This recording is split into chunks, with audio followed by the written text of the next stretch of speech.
Kemudian lingkungan teknologi informasi. Nah, lingkungannya mencakup apa saja? Ada beberapa hal ya. Yang pertama itu masalah pada lingkungan jaringan.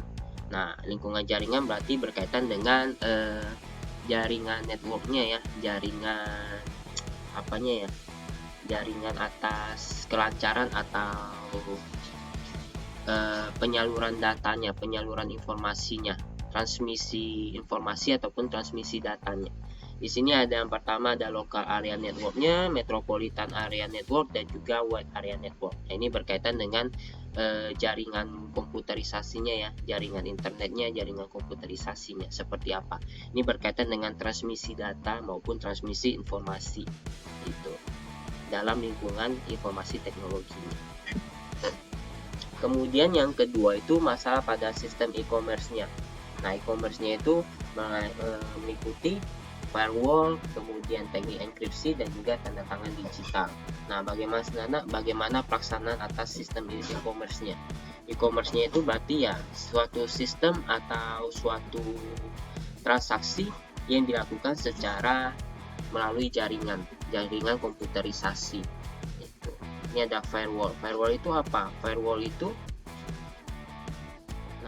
ini adalah suatu sistem yang dirancang untuk mencegah akses yang tidak diinginkan dari atau ke dalam suatu jaringan internal, yaitu yang ini berkaitan dengan teknologi informasinya ya, dalam sistem pengendalian IT-nya itu. Kemudian teknik enkripsi. Teknik enkripsi itu adalah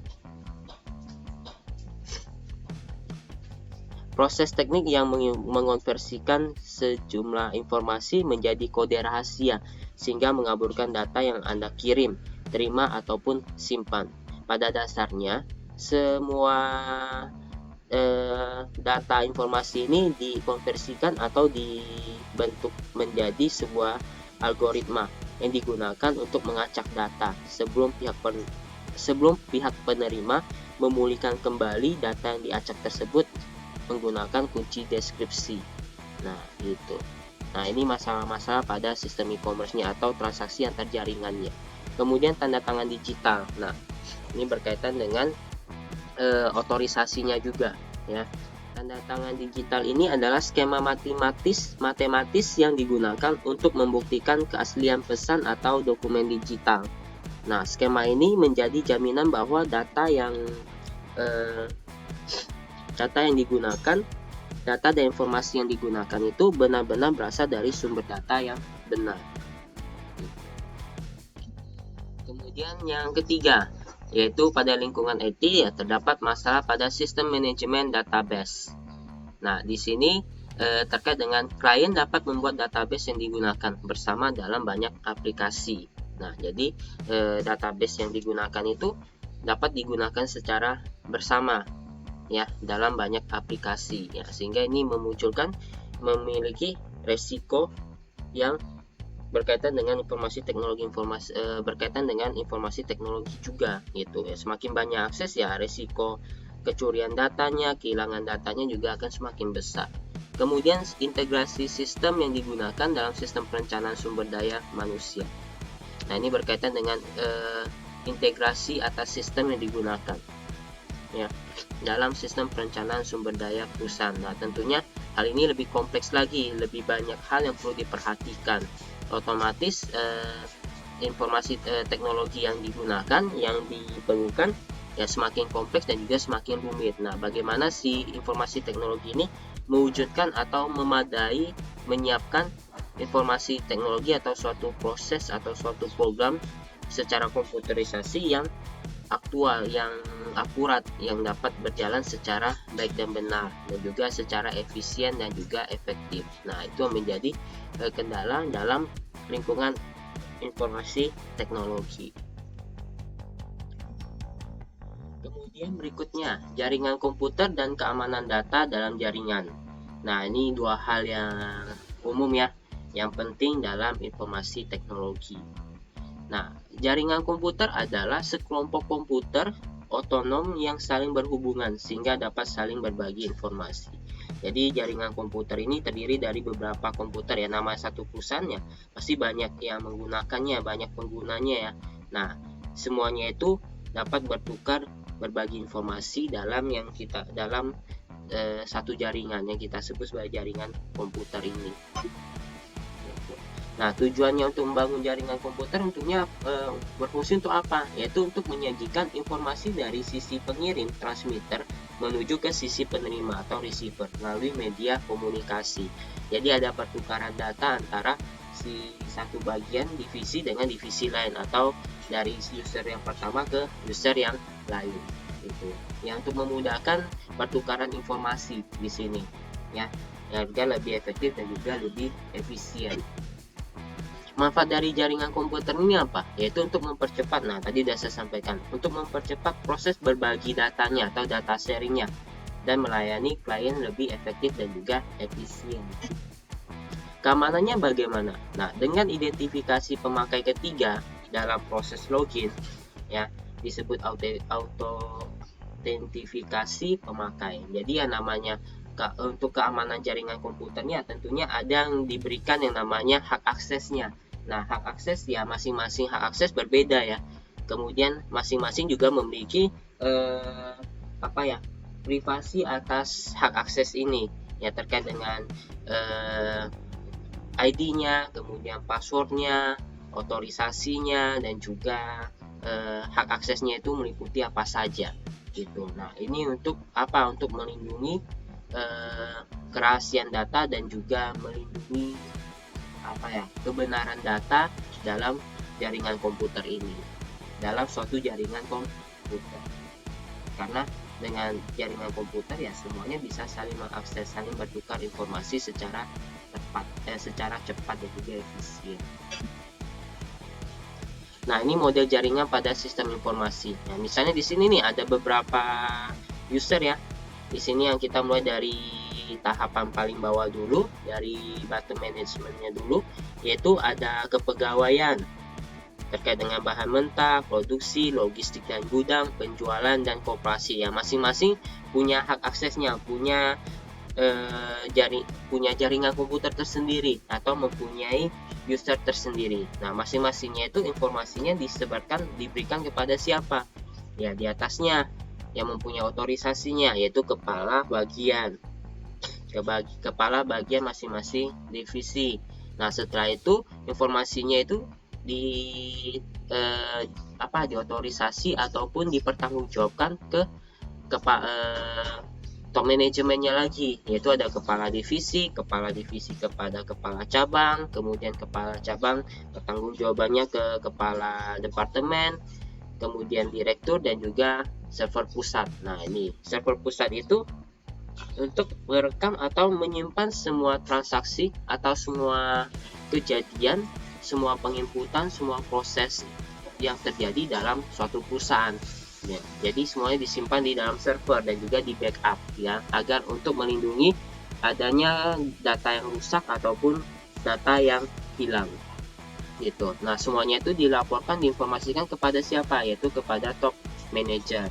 Gitu. Jadi hierarki pengatas ya di server pusat ya yang dipertanggungjawabkan atau diinformasikan kepada top manager. Gitu. Jadi masing-masingnya itu punya peranannya masing-masing dan juga dapat masing-masing mempunyai peranan masing-masing user mempunyai peranannya masing-masing dan juga dapat memberikan informasi ataupun data ke user-user lain melalui jaringan komputer ini, gitu, jaringan informasi ini. Gitu. Nah, ini kurang lebih seperti ini ilustrasinya ya. Kemudian aspek keamanan data. Nah, ke aspek keamanan data ini ada beberapa ya. Ada beberapa hal. Ada 5. Yang pertama itu terkait dengan privasi atau kerahasiaan, confidentiality. Bagaimana cara proteksinya? Yaitu dengan cara enkripsi data. Nah, enkripsi data seperti apa? Tadi udah kita bahas ya di situ. Kalau agak kurang dimengerti bisa ditelusuri lagi coba dipahami lagi di Google. Cari aja enkripsi data maksudnya seperti apa. Kemudian terkait dengan integritas. Nah, integritasnya ini ya pertanggungjawabannya, profesionalitasnya. Nah, agar dapat masing-masing mempunyai hak aksesnya secara pribadi dan juga mempunyai integritasnya agar tidak terganggu ataupun tidak dirusak oleh pihak lain, user lain. Ya, cara proteksinya dengan melakukan pemberian password ya password untuk melakukan hak aksesnya gitu. Agar apa? Agar tidak semua orang bisa melakukan hak akses yang sama terhadap user tersebut. Dan juga walaupun hak akses yang sama, ya si pembuat atau si makernya itu memiliki user dimiliki atau dipertanggungjawabkan oleh masing-masing usernya gitu. Itu terkait dengan integritas. Kemudian autentifikasinya. Nah, autentifikasinya terkait dengan otorisasi ya sebenarnya. Nah, terkait dengan cara proteksinya bagaimana, yaitu dengan tanda tangan digital gitu. Dengan cara otorisasi secara digital seperti apa. Nah, yang berhak otorisasi siapa, bagaimana prosesnya. Ini terkait dengan autentifikasinya. Kemudian akses kontrol. Nah, akses kontrol ya terkait dengan yang tadi, semua berkaitan dengan integritas. Nah, akses kontrol siapa yang berhak melakukan otorisasi atau yang tadi autentifikasi itu terkait dengan kebenaran dokumen dan kebenaran otorisasinya. Tetapi kalau akses kontrol ini siapa yang otorisasi gitu. Nah, bagaimana cara otorisasinya gitu. Nah, untuk otorisasi, untuk user yang memiliki otorisasi ya tentunya untuk menjaga keamanan datanya dan keamanan atas otorisasinya agar tidak sembarang otorisasi, ya tentunya masing-masing user diberikan password. Kemudian token untuk rilis atau untuk meng-approve atau menindaklanjuti persetujuan atau otorisasi dari user tersebut gitu. Dan namanya biasa kita punya klik internet banking. Nah, masing-masing dikasih token itu. Nah, token itu ya pastinya kita yang pegang, nggak boleh sembarang orang pegang, karena token itu merupakan suatu password atau suatu identifikasi persetujuan atas persetujuan kita untuk melakukan transaksi tersebut gitu. Kemudian non-repudiation. Nah, non-repudiation atau non-repudiasi yaitu suatu penyangkalan, yaitu suatu usaha untuk mencegah terjadinya penyangkalan terhadap pengiriman atau terciptanya suatu informasi oleh yang mengirimkan atau membuat. Nah, ini terkait dengan kebenaran data juga ya, ini ya, kebenaran atas suatu transaksi atau suatu dokumen atau suatu data ya, secara secara komputerisasinya, yaitu cara proteksinya dengan tanda tangan digital ya, identifikasinya dengan cara tanda tangan digital, siapa yang menandatanganinya itu, berhak atau tidak, sah atau tidak gitu. Nah, ini terkait dengan cakupan-cakupan yang berkaitan dengan aspek keamanan data dalam teknologi informasi. Kemudian beban penyalahgunaan komputer. Nah, di sini ada berbagai beban penyalahgunaan komputer ya, komputerisasi. Yang pertama itu hacking atau meretasnya. Ini oknum-oknum tertentu yang merugikan perusahaan ya, yang merugikan kita, yang merugikan si user ya, adanya peretasan atau hacking gitu. Jadi keamanan datanya itu dibobol atau dicuri gitu, sehingga adanya sistem informasi teknologi yang keliru di situ, adanya kesalahan di situ. Jadi bisa aja dihack gitu.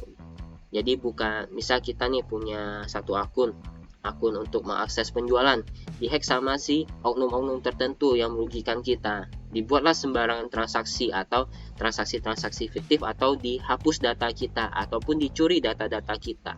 Nah, itu udah masuk ke tahap masuk ke kesalahan yang merugikan atau penyalahgunaan yang kita sebut sebagai fraud ya, itu. Ya, kemudian ada virus. Nah, virus itu gak bisa kita sangkal ya, adanya yang namanya suatu jaringan internet atau jaringan komputerisasi, pasti ada yang namanya virus. Nah, ini bagaimana kita mencegah terjadinya virus, kemasukan virus atau diserang oleh virus secara itu ya, secara jaringan ya. Nah, itu yang perlu kita antisipasi ya, dengan cara apa? Misalnya dengan mengaktifkan antivirus di masing-masing pengguna, masing-masing user gitu, dalam masing-masing perangkatnya. Kemudian yang ketiga, illegal physical access atau akses fisik yang ilegal. Nah, ini bisa aja kecurian atau pencurian data atau apa ya, atau perusakan data yang secara fisik ya. Ini terkait dengan penyalahgunaan teknologi informasi. Kemudian yang berikutnya itu penyalahgunaan hak istimewa. Nah, ini abuse of privilege, di mana dia mempunyai otorisasi, mempunyai hak untuk akses, tetapi disalahgunakan gitu ya, disalahgunakan untuk hal-hal yang tidak baik, yang merugikan pihak-pihak tertentu, yang dapat merugikan pihak-pihak tertentu. Nah, ini udah masuk ke ranah fraud. Kemudian konsekuensi penyalahgunaan komputer. Nah, konsekuensinya apa dengan terjadinya penyalahgunaan komputerisasi ini? Yang pertama itu adanya kerusakan aset. Jadi ada aset atau komponen-komponen atas aset perusahaan yang rusak gitu. Kemudian theft of asset, pencurian aset. Jadi ada data-data ataupun secara software maupun hardware yang dicuri, yang hilang gitu. Dicuri oleh pihak-pihak tertentu atau oknum-oknum tertentu yang bersifat merugikan. Kemudian adanya modifikasi aset. Nah, ini takutnya seperti ini juga. Ada pemodifikasian aset, misalnya yang tidak punya hak akses tetapi dia melakukan hack atau meretas kemudian dimodifikasi. Nah, itu juga bisa terjadi sehingga informasi yang disajikan tidak benar, tidak akurat jadinya. Atau berikutnya itu privacy violation atau pelanggaran privasi. Nah, kita melakukan peretasan atau mencuri hak akses orang lain ya tentunya melanggar privasi dari user gitu, dari pihak lain. Ini terjadinya pelanggaran privasi. Kemudian pengacauan operasi, disruption of operation. Nah, terkait dengan penyalahgunaan tadi bisa aja flash ataupun virus ya, sehingga merusak berjalannya sistem operasi, sistem pengendalian internetnya gitu, karena adanya kesalahan informasi ataupun kerusakan aset ataupun modifikasi aset yang keliru gitu. Kemudian yang terakhir ya penyalahgunaan otorisasi aset gitu ya, ini berkaitannya dengan yang terakhir tadi, yaitu abuse of privilege, penyalahgunaan hak istimewa. Nah, sehingga terjadinya penyalahgunaan otorisasi aset gitu. Nah, ini tentunya akan merugikan si perusahaannya, merugikan pihak-pihak tertentu terkait dengan sistem informasi dalam pengendalian internetnya gitu. Nah, ini beberapa konsekuensi penyalahgunaan komputer dalam informasi teknologi. Oke, dengan selesainya pembahasan atas konsekuensi penyalahgunaan komputer dalam teknologi informasi, maka untuk materi chapter 11 ini juga selesai ya, terkait dengan dampak teknologi informasi terhadap proses audit. Jadi untuk materi chapter 11 selesai. Dan berikutnya kita akan lanjut ke materi chapter yang baru, yaitu chapter ke-12. Nah, materi chapter ke-12 ini adalah materi terakhir sebelum UAS kita ya. Jadi sebelum UAS, materi terakhir ada di chapter ke-12, yaitu terkait dengan control activity dan substantive control itu.